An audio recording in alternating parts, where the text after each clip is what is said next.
Hello ব্যস্ত, আসসালামু আলাইকুম। আবারও আপনাদের মাঝে নতুন একটি ব্লগ ভিডিও নিয়ে হাজির হয়েছি। আজকে আমি ঘুরতে ঘুরতে চলে গেছি বুড়িগঙ্গা নদীর পাড়ে। তো বুড়িগঙ্গা নদীর পাড়ে যাওয়ার পরে আমার খুব মন থেকে উদয় হলো যে আমি নৌকা দিয়ে একটু ঘুরি আর ওই পারে যাই। তো সাথে আমার ভাতিজা আছে। তো আমার ভাতিজা আবার বলতেছে যে ও একটা আম, ওই পারে গিয়ে একটা জিনিস কিনবে।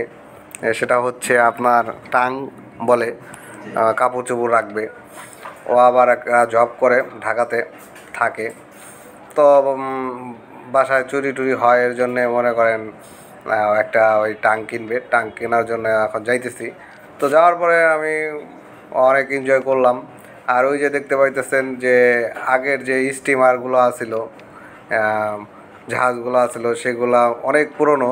সেগুলো ওই যে বুড়িগঙ্গার এক কোণারে রাখা হয়েছে। তো এগুলা খুবই মানে দেখে আমি মানে অবাক। তো যাই হোক, তো ওই যে সাইড দিয়ে আরও অনেক ভাইয়েরা যাচ্ছে ওই পারে। পরে আমার ভাতিজা হঠাৎ আমাকে দেখাইলো যে বলতেছে যে নদীতে নাকি অনেক মাছ, প্রচুর মাছ। পরে আমি বলতেছি যে এই বুড়িগঙ্গা পচা পানির ভিতরে, নোংরা পানির ভিতরে মাছ আসবে কোত্থেকে? পরে বলতেছে না কাকা দেখেন অনেক মাছ। পরে লোকজনের কাছে জিজ্ঞেস করার পরে পরে বুঝলাম যে আসলে এটা ওই মাছ, যে মাছটা আমরা সবাই ভয় পাই।